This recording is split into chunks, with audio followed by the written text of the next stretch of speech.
नमस्कार, स्वागत है आपका एएनबी न्यूज के खास प्रोग्राम हक की बात में। कोरोना को लेकर शुरू से ही चीन पर उंगलियां उठ रही हैं और ज्यादातर देशों का यही कहना है कि कोरोना चीन की लैब से तैयार हुआ है। जब इसे लेकर कई देशों ने जांच का मुद्दा उठाया तो चीन ने अपनी लैब तक किसी भी देश और डब्ल्यूएचओ के अधिकारियों को पहुंचने ही नहीं दिया। दरअसल कोरोना वायरस पर चीन के दावों को स्वीकार करने को कोई भी तैयार नहीं है। हर ओर एक ही सवाल है कि जिस चीन में कोरोना वायरस पैदा हुआ वो देश इसके असर से इतना सुरक्षित कैसे रहा। कैसे चीन में 6 से 8 महीनों में जिंदगी पटरी पर आ गई, जबकि भारत समेत दुनिया के कई देश 2 साल से इस बीमारी से संघर्ष कर रहे हैं। और अब एक रिपोर्ट के खुलासे के बाद कोरोना वायरस को लेकर चीन के इरादों पर शक और भी गहरा जाता है। ये रिपोर्ट 2015 के घटनाक्रम से जुड़ी है, जब दुनिया में कोरोना वायरस की घातक प्रभाव से लोग अनजान थे, लेकिन चीन उसी समय से कोरोना वायरस को हथियार के तौर पर इस्तेमाल करने के बारे में जांच कर रहा था। और यही नहीं, आशंका है कि चीनी सैन्य वैज्ञानिकों ने तीसरा विश्व युद्ध जैविक हथियार से लड़े जाने की भविष्यवाणी की थी।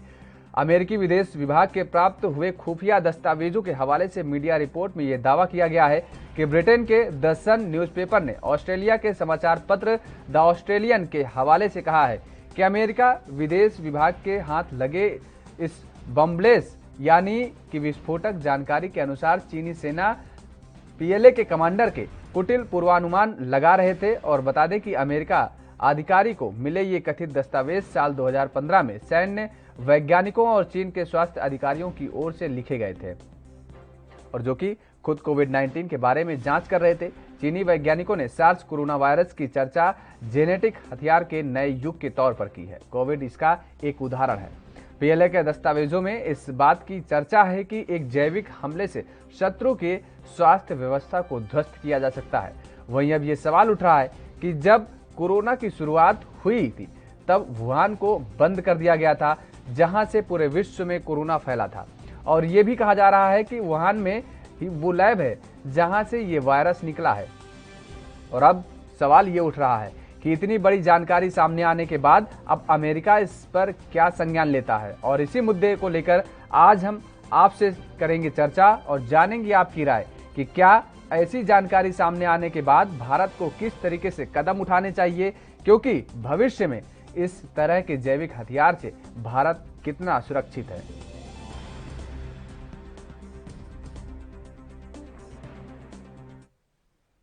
तो चीन के जैविक हथियार को लेकर के आज हम चर्चा करेंगे और आपकी राय लेंगे, जानेंगे, जिस पर तमाम सारे सवाल उठ रहे हैं कि क्या चीन का जैविक हथियार कोरोना है और क्या पूरी दुनिया पर राज करना चाहता है चालबाज चीन, क्योंकि कोरोना की उत्पत्ति चीन के वुहान से ही बताई जा रही है। क्या पूरी दुनिया को कमजोर करना है चीन का मकसद, क्योंकि लगातार जिस तरीके से ये दावे किए जा रहे हैं कि चीन से ही कोरोना की उत्पत्ति हुई है और चीन पहले भी कर चुका है, जैविक हथियारों का इस्तेमाल की बात जो है वो पहले कर चुका है। तो इसको लेकर के ये सवाल उठ रहे हैं, क्या कोरोना ही है चीन का जैविक हथियार? क्या पूरी दुनिया पर राज करना चाहता है चालबाज चीन? तो इन तमाम सारे सवाल उठ रहे हैं और इन तमाम सारे सवालों के जवाब आप दे सकते हैं। तो चीन पहले भी जैविक हथियारों के इस्तेमाल की बात कर चुका है और हाथ लगे सीक्रेट दस्तावेजों के आधार पर अमेरिका का ये दावा है। तो इन सवालों के जवाब आप दे सकते हैं। टेलीविजन स्क्रीन पर दिए गए नंबरों पर आप कॉल करिए और आप अपनी बात रखिए। आप इन सवालों के जवाब दे सकते हैं, आप अपनी राय रखिए कि आखिर चीन के जैविक हथियार से भारत कितना सुरक्षित है, क्योंकि वो चीन जहां से इस कोरोना की उत्पत्ति हुई, वो चीन वहां के लोग आराम से घूम रहे हैं, स्वच्छंद हो गए हैं और वहां पर अब कोरोना का खतरा मंडराता नजर नहीं आ रहा है। लेकिन भारत में लगातार जिस तरीके से कोरोना के मामले बढ़ रहे हैं, या अन्य देशों का जिक्र करें तो वहां भी जिस तरीके से जो लहर आई थी कोरोना की वो बेहद भयावह थी। तो ये सवाल उठता है कि आखिर चीन इतनी जल्दी कैसे उबर गया कोरोना से? तो क्या ये चीन की एक चाल है? क्योंकि लगातार जिस तरीके से डब्ल्यूएचओ के अधिकारी वहां जाने की बात कर रहे थे, अन्य देश के तमाम सारे विशेषज्ञ वहां जाने की बात कर रहे थे, लेकिन चीन मना करता चला आ रहा था लगातार। तो टेलीविजन स्क्रीन पर दिए गए नंबरों पर आप कॉल करिए और आप अपनी राय रखिए। अपनी बात रखिए। इन सवालों के जवाब भी दे सकते हैं कि क्या चीन का जैविक हथियार कोरोना है। तो टेलीविजन स्क्रीन पर दिए गए नंबर पर आप कॉल करिए और अपनी बात बेबाकी के साथ रखिए।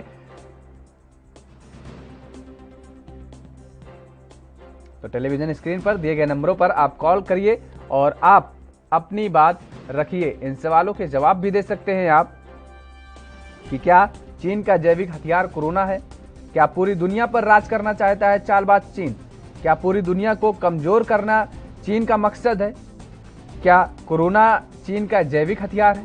तो इन सारे सवालों के जवाब आप दे सकते हैं टेलीविजन स्क्रीन पर दिए गए नंबरों पर कॉल करके।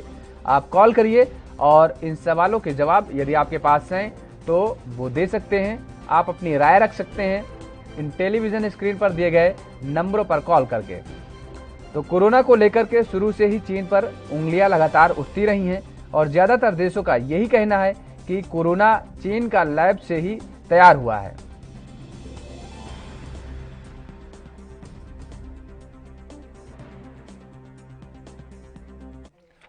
और इसी कड़ी में हमारे साथ एक दर्शक जुड़ चुके हैं, निर्मला जी। निर्मला जी कहिए, आप बात रखिए अपनी। जी हाँ, तो वही मैं अभी न्यूज देख रही हूँ, तो उसमें बता रहे हैं कि ये चीन के यहाँ पर जो थोड़ा बहुत कोरोना था वो सब ठीक हो गया है। वहाँ के लोग बिन ऐसे घूम रहे हैं और भारत में सब कुछ लॉकडाउन चालू है, फिर भी लोग मर रहे हैं कोरोना से। तो इसका क्या मतलब है? अपना भारत सरकार क्या कर रही है? चीन का तो विरोध करना चाहिए। तो क्या लगता है कि ये चीन की एक चाल हो सकती है, क्योंकि चीन हमेशा भारत को लेकर के आक्रामक रुख अख्तियार करता रहता है, जिस तरीके से वो हवाई दावे भी छोड़ता रहता है। जी हाँ, मुझे तो लगता है कोरोना चारों तरफ फैला के शायद वो अपना खुद का एक राज्य स्थापित करना चाहता है। हर देश अपना भारत देश होगा। जानकारी अपनी राय रखने के लिए। तो जिस तरीके से ये लगातार दावे किए जा रहे हैं कि चीन को लेकर के, जो चीन से इस कोरोना की उत्पत्ति हुई, आखिर वो चीन कैसे इस कोरोना से उबर गया, तो क्या चीन एक छत्र राज करना चाहता है, क्या चीन का ये जैविक हथियार है। और जिस तरीके से चीन ने पहले भी इस बात का जिक्र कर चुका है कि जैविक हथियार के तहत विश्व युद्ध का उसने जिक्र किया था, और उसके साथ ही क्या पूरी दुनिया पर राज करना चाहता है चालबाज चीन।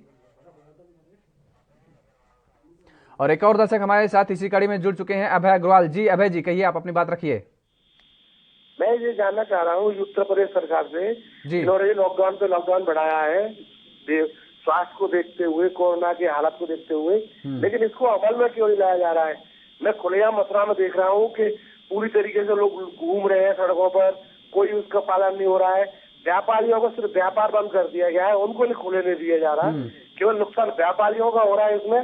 और स्वास्थ्य की बात है, जब लोग खुलेआम में घूम रहे हैं तो कोरोना को कवर कैसे करेंगे? लॉकडाउन का फायदा क्या हुआ जब आप उसे पूरी तरीके से लागू नहीं करा पा रहे हैं? अभय जी, जितनी जिम्मेदारी प्रशासनिक अधिकारियों की होती है, जितनी जिम्मेदारी सरकार की होती है, उतनी जिम्मेदारी हमारी होती है और उतनी जिम्मेदारी आपकी होती है। ये आम नागरिक को, हमको और आपको भी समझना होगा कि अगर इस महामारी के दौर में हम बाहर निकलेंगे तो हमें इस बात का इंतजार नहीं करना है कि जब तक पुलिस प्रशासन हमारे साथ सख्ती से पेश ना आए तब तक हम घरों से बाहर निकलते रहेंगे। इस बात का हमें इंतजार नहीं करना है। इसके लिए आपको जागरूक होना है, आपको 4 लोगों को जागरूक करना है और हमें जागरूक होना है। तो इसके लिए आप सरकार पर दावा ठीक है कर रहे हैं, लेकिन जिस तरीके से लगातार सरकार प्रयास कर रही है कि कोरोना पर काबू पाया जाए, लेकिन सवाल आज चीन को लेकर के हैं।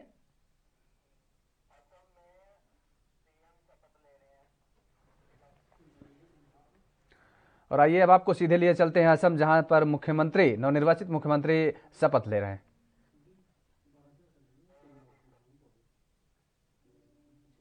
तो तस्वीरें आप सीधे असम से देख पा रहे हैं, जहां पर ये शपथ ग्रहण समारोह हो रहा है और मुख्यमंत्री वहां पर शपथ ग्रहण समारोह में शपथ लेने पहुंचे हैं।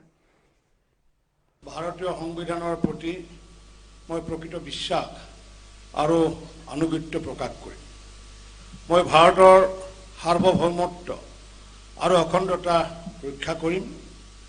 मैं असम राज्यर एजन मंत्री हिसापे विश्वस्ततारे और शुद्ध अंतकरणरे मोर कर्तव्य सम्पादन करिम। मैं ভয় বা পক্ষপাত অনুৰাগ বা বিদ্বেষ নোহোৱাকৈ সংবিধান আৰু বিধি অনুসাৰে সকলো প্ৰকাৰ।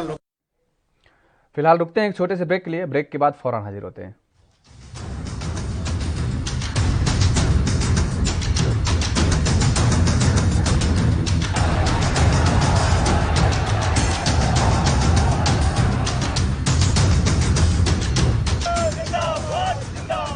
कोविड-19 टीकाकरण सुरक्षित है। पंजाब विच हफ्ते दे सारे दिना दौरान करवाया जा सकता है कोविड टीकाकरण। टीका लगवाउण वेले आधार कार्ड सने कोई भी योग शिनाख्ती कार्ड दिखाया जा सकता है। टीका लगाओ, परिवार बचाओ। पंजाब सरकार वालों जनहित विच जारी। राष्ट्र धर्म रात 8 बजे सिर्फ ANB न्यूज पर।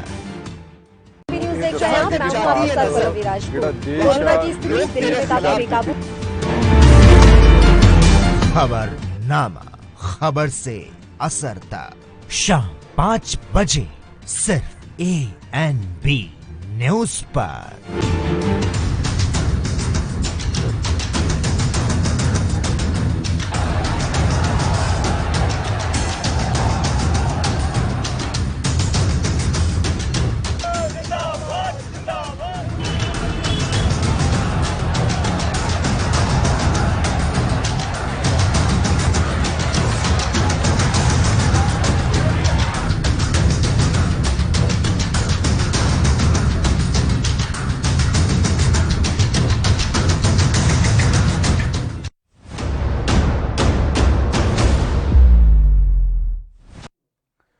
तो ब्रेक के बाद एक बार फिर आप सभी का स्वागत है और सीधे असम लिए चलते हैं, जहां पर मुख्यमंत्री पद की शपथ ले रहे हैं हेमंत बिस्व शर्मा।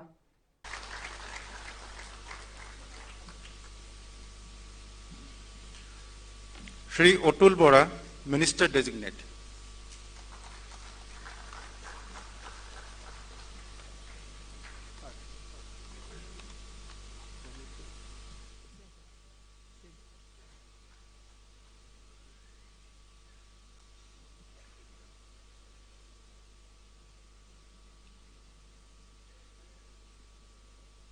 মই শ্ৰী অতুল বৰাই ঈশ্বৰৰ নামত শপত খাই কওঁ যে বিধিৰ দ্বাৰা স্থাপিত ভাৰতৰ সংবিধানৰ প্ৰতি মই প্ৰকৃত বিশ্বাস আৰু আনুগত্য পোষণ কৰিম। মই ভাৰতৰ সাৰ্বভৌমত্ব আৰু অখণ্ডতা ৰক্ষা কৰিম। মই অসম ৰাজ্যৰ এজন মন্ত্ৰীস্বৰূপে বিশ্বস্ততাৰে আৰু শুদ্ধ অন্তঃকৰণেৰে মোৰ কৰ্তব্য সম্পাদন কৰিম। আৰু মই ভয় বা পক্ষপাত অনুৰাগ বা বিদ্বেষ নোহোৱাকৈ সংবিধান আৰু বিধি অনুসাৰে সকলো প্ৰকাৰ লোকৰ প্ৰতি ন্যায় আচৰণ কৰিম। মই শ্ৰী অতুল বৰাই ঈশ্বৰৰ নামত শপত খাই কওঁ যে অসম ৰাজ্যৰ মন্ত্ৰীস্বৰূপে মোৰ কৰ্তব্যৰ যথাযথ সম্পাদনত আৱশ্যক হোৱাৰ বাহিৰে মই এনে বিষয় যি মোৰ বিবেচনাৰ কাৰণে অনা হ'ব বা অসম ৰাজ্যৰ এজন মন্ত্ৰীস্বৰূপে মোৰ জ্ঞাত হ'ব, কোনো ব্যক্তি বা ব্যক্তিসমূহৰ ওচৰত প্ৰত্যক্ষ বা পৰোক্ষভাৱে জ্ঞাপন বা প্ৰকাশ নকৰিম।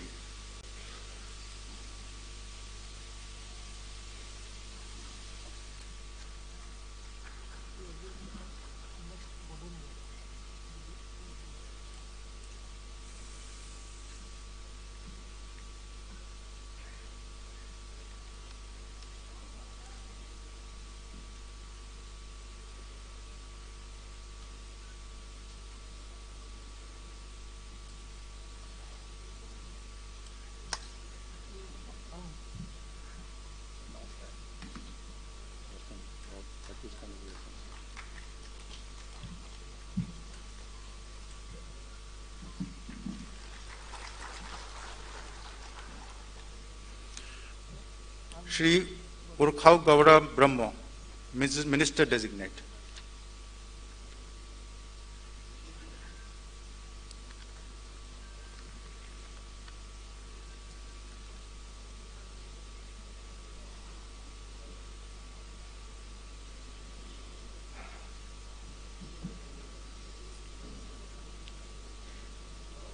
आं मसे उरखावग्रा ब्रह्म अबं गसाइनि मुङाव समायखिरा लानानै बुङो दि आङो आयेन खान्थिजों सुजुजानाय भारतनि संबिजितखौ सैथोयै फोथायगोन आरो गनायगोन। आं भारतनि फिलहाल रुकते हैं एक और छोटे से ब्रेक के लिए। ब्रेक के बाद फौरन हाजिर होते हैं।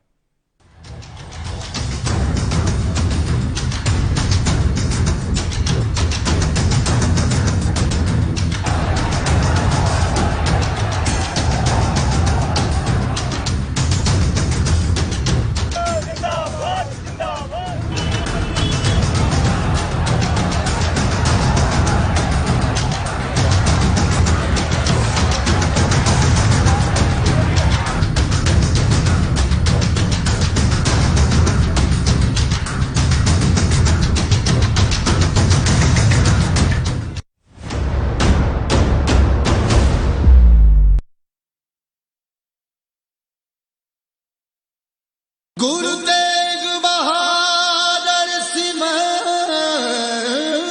मेरा नाम जोगिंदर सिंह, हेड ग्रंथी गुरुद्वारा तमतान साहब, ਜ਼ਿਲ੍ਹਾ ਜੀਂਦ। ਸ੍ਰੀ ਗੁਰੂ ਤੇਗ ਬਹਾਦਰ ਮਹਾਰਾਜਿਆਂ ਨੇ ਇਸ ਪਾਵਨ ਪਵਿੱਤਰ ਸਥਾਨ ਤੇ ਆਪਣੀ 2 ਵਾਰੀ ਚਰਨ ਸਪਰਸ਼ ਕੀਤੇ। ਜਦੋਂ ਉਹਨਾਂ ਨੇ ਕੈਥਲ ਸਰ ਕੀਤਾ, ਢਵਾਣਾ ਸਰ ਕੀਤਾ, ਇਹ ਸਤਿਗੁਰਾਂ ਜੀ ਦਾ ਪਾਵਨ ਸਥਾਨ ਜਾਣ ਕੇ ਇਹ ਸ੍ਰੀ ਸਾਹਿਬ ਸਤਿਗੁਰਾਂ ਜੀ ਦੇ ਇੱਥੇ ਸੁਭਾਇਮਾਨ ਕੀਤੀ ਗਈ। ਰਾਜਾ ਗਜਪਤ ਰਾਏ ਜੀਂਦ ਰਿਆਸਤ ਦਾ ਰਾਜਾ ਸੀਗਾ, ਜੋ ਗੁਰੂ ਸਾਹਿਬ ਜੀ ਤੋਂ ਬਹੁਤ ਪ੍ਰਭਾਵਿਤ ਸੀਗਾ। ਅੱਗੇ ਚੱਲ ਕੇ ਉਸ ਦਾ ਪੋਤਰਾ ਜਿਹੜਾ ਰਾਜਾ ਰਘੁਬੀਰ ਸਿੰਘ ਜੀ, ਉਸ ਨੇ ਇਸ ਪਾਵਨ ਸਥਾਨ ਨੂੰ ਗੁਰੂ ਕੇ ਲੰਗਰਾਂ ਵਾਸਤੇ ਕਰੀਬਨ 750 ਏਕੜ ਜ਼ਮੀਨ ਜਿਹੜੀ ਉਹ ਭੇਟ ਕੀਤੀ। ਧੰਨ ਗੁਰੂ ਤੇਗ ਬਹਾਦਰ ਸਾਹਿਬ ਮਹਾਰਾਜ ਜੀ ਦੀ ਇਸ ਸਥਾਨ ਤੇ ਬਹੁਤ ਵੱਡੀ ਕਿਰਪਾ ਹੈ। ਜਿਹੜਾ ਵੀ ਇਸ ਸਥਾਨ ਤੇ ਹੁੰਦਾ ਹੈ, ਅੱਜ ਵੀ ਗੁਰੂ ਸਾਹਿਬ ਜੀ ਕਿਰਪਾ ਕਰਦੇ ਨੇ।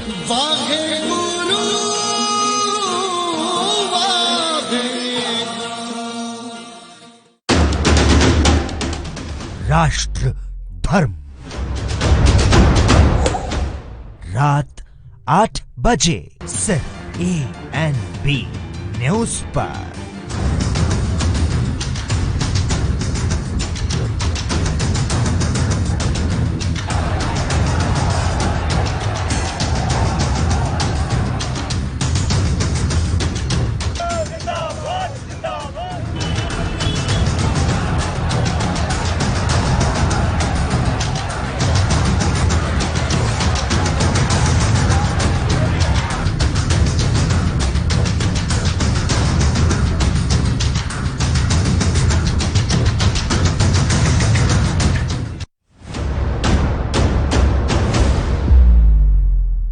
हक की बात।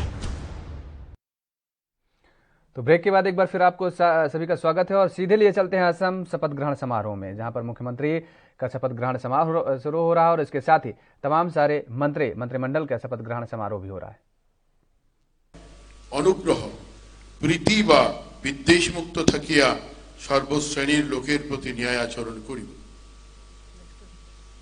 আমি শ্রী পরিমল শুক্লবৈদ্য ভগবানের নামে শপথ করিতেছি যে আসাম রাজ্যের মন্ত্রী হিসেবে আমার নিকট যে বিষয় বিবেচনার জন্য উপস্থাপিত করা হইবে অথবা আমার জ্ঞাতসারে আসিবে তাহা মন্ত্রীর কার্য নির্বাহের প্রয়োজন ব্যতীত প্রত্যক্ষ বা পরোক্ষভাবে কোনো ব্যক্তিবিশেষ বা ব্যক্তিবর্গের নিকট বলিব না বা প্রকাশ করিব না।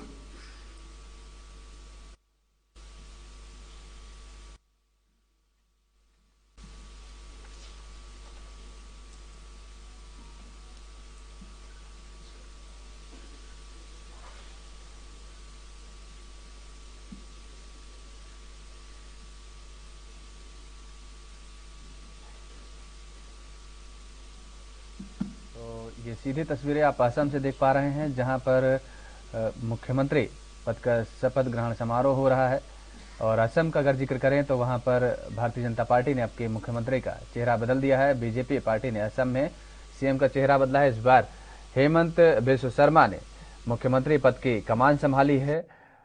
असम की जिम्मेदारी असम की इस बार बीजेपी ने हेमंत बिस्व शर्मा के कंधों पर दी है और असम में बीजेपी ने लगातार ये दूसरी बार जीत दर्ज की है, जिसके बाद दूसरी बार मुख्यमंत्री चेहरा भी भारतीय जनता पार्टी ने असम का बदल दिया है।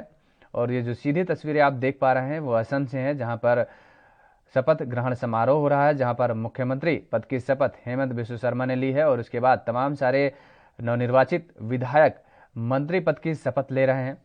और सीधी तस्वीरें ये आप असम से देख पा रहे हैं, जो कि मंत्रिमंडल में जो मंत्री पद की शपथ ले रहे हैं ये नवनिर्वाचित विधायक हैं, जो शपथ ग्रहण समारोह में मंत्री पद की शपथ ले रहे हैं। हेमंत बिस्व शर्मा ने मुख्यमंत्री पद की शपथ ली है।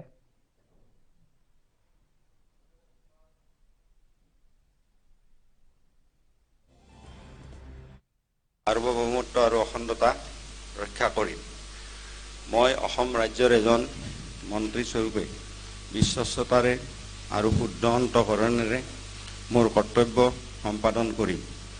মই ভয় বা পক্ষপাত অনুৰাগ বা বিদ্বেষ নোহোৱাকৈ সংবিধান আৰু বিধি অনুসাৰে সকলো প্ৰকাৰ লোকৰ প্ৰতি ন্যায় আচৰণ কৰিম। মই চন্দ্ৰমোহন পাটোৱাৰী ঈশ্বৰৰ নামত শপত খাই কওঁ যে অসম ৰাজ্যৰ মন্ত্ৰী স্বৰূপে মোৰ কৰ্তব্যৰ যথাযথ সম্পাদনত আৱশ্যক হোৱাৰ বাহিৰে মই এনে বিষয় যি মোৰ বিবেচনাৰ কাৰণে অনা হ'ব বা অসম ৰাজ্যৰ এজন মন্ত্ৰী স্বৰূপে মোৰ জ্ঞাত হ'ব কোনো ব্যক্তি বা ব্যক্তিসমূহৰ ওচৰত প্ৰত্যক্ষ বা পৰোক্ষভাৱে জ্ঞাপন বা প্ৰকাশ নকৰিম।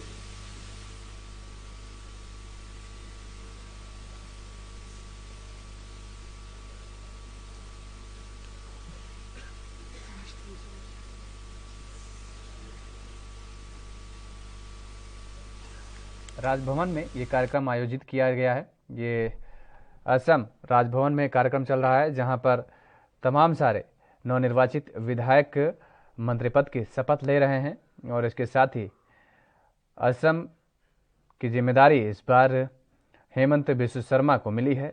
मुख्यमंत्री पद की उन्होंने शपथ ली है। भारतीय जनता पार्टी ने इस बार असम के मुख्यमंत्री का चेहरा बदल दिया है और राज्यपाल जगदीप मुखी ने इन सभी नवनिर्वाचित विधायकों को शपथ दिलाई है मंत्री पद की, और राज्यपाल ने पद और गोपनीयता की ये शपथ दिलाई है।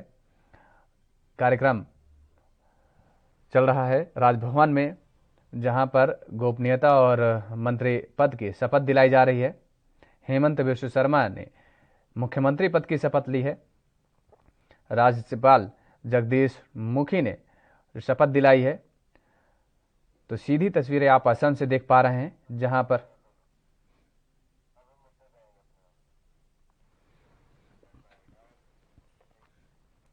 तो हक की बात में चर्चा कर रहे थे आज हम कि जिस तरीके से चीन का ये कोरोना की उत्पत्ति जो चीन में हुई है और उसके बाद कोरोना उससे मुक्ति पा गया है, निजात पा गया है, लेकिन भारत में महामारी लगातार फैलती जा रही है और भारत में इससे हाहाकार मचा हुआ है। तो क्या सवाल उठ रहे हैं कि क्या चीन का जैविक हथियार कोरोना है? क्योंकि जिस तरीके से आखिर सवाल उठना लाजमी है कि चीन में कोरोना की निजात हुई, चीन से उत्पत्ति हुई, लेकिन चीन इतनी जल्द कैसे निजात पा गया? तो आप अपनी राय रख सकते हैं, जवाब दे सकते हैं। टेलीविजन स्क्रीन पर दिए गए नंबरों पर आप कॉल करिए और आप अपनी राय रखिए, जवाब दीजिए कि क्या पूरी दुनिया पर राज करना चाहता है चालबाज चीन? उसकी ये एक चाल है। तो टेलीविजन स्क्रीन पर दिए गए नंबरों पर आप कॉल करिए और आप अपनी बात रखिए, आप अपनी राय रखिए। सवाल उठते हैं कि क्या चीन का जैविक हथियार है कोरोना? क्या पूरी दुनिया पर राज करना चाहता है चालबाज चीन? क्या पूरी दुनिया को कमजोर करना चीन का मकसद है? चीन पहले भी कर चुका है जैविक हथियारों के इस्तेमाल की बात। क्या कोरोना ही है चीन का जैविक हथियार? जिस जैविक हथियार का जिक्र चीन ने किया था। तो इन सारे सवालों के जवाब आप दे सकते हैं और टेलीविजन स्क्रीन पर दिए गए नंबरों पर आप कॉल करिए और आप जवाब दीजिए, आप अपनी बात रखिए। तो हाथ लगे सीक्रेट दस्तावेज के आधार पर अमेरिका का ये दावा है कि आखिर चीन के जैविक हथियार से भारत को कितना नुकसान होगा, क्योंकि भारत के लोग लगातार कोरोना के कहर से परेशान हैं। लेकिन चीन के वुहान, जहां चीन से उत्पत्ति कोरोना की बताई जा रही थी, लेकिन अब चीन कोरोना से निजात पा गया है और भारत अभी भी कोरोना से उबर नहीं पाया है। तो क्या ये चीन की एक चाल है? इन सारे सवालों के जवाब आप दीजिए। टेलीविजन स्क्रीन पर दिए गए नंबरों पर आप कॉल करिए और आप अपनी बात रखिए, आप अपनी राय रखिए और जवाब दीजिए कि क्या ये चीन की बड़ी चाल है, क्या चीन का जैविक हथियार है कोरोना? क्योंकि कोरोना को लेकर के शुरू से ही चीन पर उंगलियां उठती रही हैं। ज़्यादातर देशों का यही मानना है कि ये कोरोना चीन के लैब से तैयार हुआ है और जब इसे लेकर कई देशों ने जांच का मुद्दा उठाया तो चीन ने अपने लैब तक किसी भी देश और WHO को अधिकारियों को पहुंचने नहीं दिया है। तो ये बड़े सवाल उठते हैं। चीन पहले भी जैविक हथियार के इस्तेमाल की बात कर चुका है, तो क्या जिन जैविक हथियार के इस्तेमाल का बात चीन ने किया था, क्या कोरोना ही वो जैविक हथियार है चीन का, जिसका पहले भी चीन ने जिक्र किया था? तो हाथ लगे हैं कई सीक्रेट दस्तावेजों के आधार पर अमेरिका ने ये दावा किया है और जैविक हथियार को लेकर के, जिसके बाद अब तमाम सारे सवाल और उठने लगे हैं।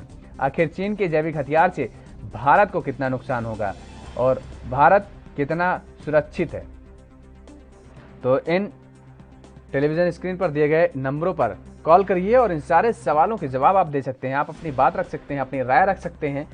टेलीविजन स्क्रीन पर दिए गए नंबरों पर आप कॉल करिए और आप अपनी बात बेबाकी के साथ रखिए, आप अपनी राय रखिए, सुझाव रख सकते हैं। तो टेलीविजन स्क्रीन पर दिए गए नंबर पर आप कॉल करिए और आप अपनी बात रखिए। तो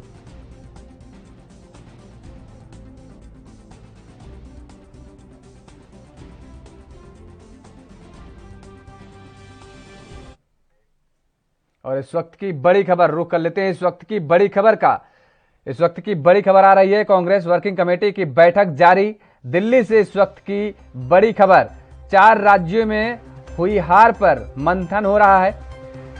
तो इस वक्त की बड़ी खबर, दिल्ली से इस वक्त की बड़ी खबर आ रही है। कोरोना संक्रमण और लॉकडाउन को लेकर के चर्चा जारी है।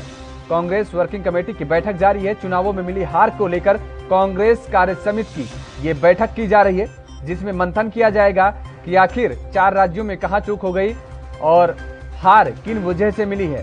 बताया जा रहा है कि इसके साथ ही साथ कोरोना को लेकर के भी कांग्रेस वर्किंग कमेटी में चर्चा की जाएगी।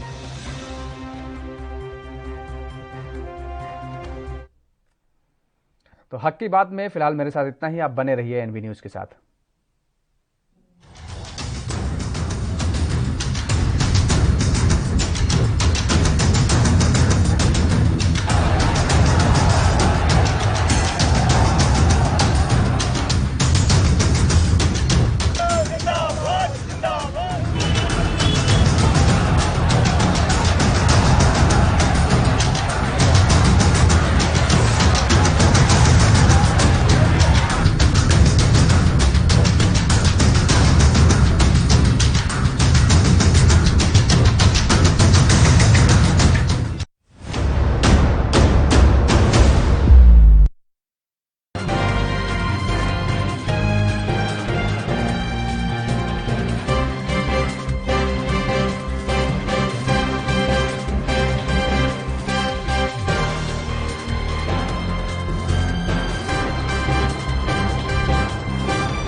गुरु तेग बहादुर सिमरिए 1667 ਈਸਵੀ ਦੇ ਵਿੱਚ ਜਦੋਂ ਗੁਰੂ ਤੇਗ ਬਹਾਦਰ ਮਹਾਰਾਜ ਜੀ ਅਸਾਮ ਔਰ ਹੋਰ ਸਥਾਨਾਂ ਤੇ ਪ੍ਰਚਾਰ ਦੀ ਫੇਰੀ ਦੌਰਾਨ ਨਿਕਲੇ ਸਨ ਤਾਂ ਉਸ ਟਾਈਮ ਅਸਾਮ ਧੋਬੜੀ ਸਾਹਿਬ ਟਾਕਾ ਹੁੰਦੇ ਹੋਏ ਤੇਗ ਬਹਾਦਰ ਮਹਾਰਾਜ ਇਸ ਸਥਾਨ ਤੇ ਪਹੁੰਚੇ ਸਨ। ਉਹਨਾਂ ਨੂੰ ਪਤਾ ਲੱਗਾ ਕਿ ਇਸ ਸਥਾਨ ਤੇ ਗੁਰੂ ਨਾਨਕ ਸਾਹਿਬ ਜੀ ਆਏ ਸਨ ਤਾਂ ਸੰਗਤਾਂ ਦੇ ਕਹਿਣ ਤੇ ਗੁਰੂ ਤੇਗ ਬਹਾਦਰ ਮਹਾਰਾਜ ਜੀ ਨੇ ਵੀ ਇਸ ਸਥਾਨ ਤੇ ਆ ਕੇ ਨਿਵਾਸ ਕੀਤਾ ਸੀ ਔਰ ਸੰਗਤਾਂ ਨੂੰ ਗੁਰਬਾਣੀ ਦੇ ਨਾਲ ਜੋੜਿਆ ਸੀ। ਉਸ ਟਾਈਮ ਬੀਤੇ ਸਵੇਰੇ ਸ਼ਾਮ ਦੋਨੋਂ ਟਾਈਮ ਕੀਰਤਨ ਹੁੰਦਾ ਸੀ ਔਰ ਅੱਜ ਤੱਕ ਇਸ ਗੁਰਦੁਆਰਾ ਸਾਹਿਬ ਵਿਖੇ ਸਵੇਰੇ ਸ਼ਾਮ ਦੋਨੋਂ ਟਾਈਮ ਕੀਰਤਨ ਹੁੰਦਾ ਹੈ। ਸਭ ਸੰਗਤਾਂ ਇੱਥੇ ਦਰਸ਼ਨ ਵਾਸਤੇ ਆਉਂਦੀਆਂ ਹਨ। ਸੰਗਤਾਂ ਦੀਆਂ ਮਨੋਕਾਮਨਾਵਾਂ ਗੁਰੂ ਸਾਹਿਬ ਆਪਣੀਆਂ ਰਹਿਮਤਾਂ ਕਰਕੇ ਪੂਰੀਆਂ ਕਰਦੇ ਹਨ ਔਰ ਸੰਗਤਾਂ ਦੀਆਂ ਜੋ ਵੀ ਮਨੋਕਾਮਨਾ ਹੁੰਦੀਆਂ ਹਨ ਇਸ ਸਥਾਨ ਤੇ ਆ ਕੇ ਪੂਰੀਆਂ ਹੁੰਦੀਆਂ ਹਨ।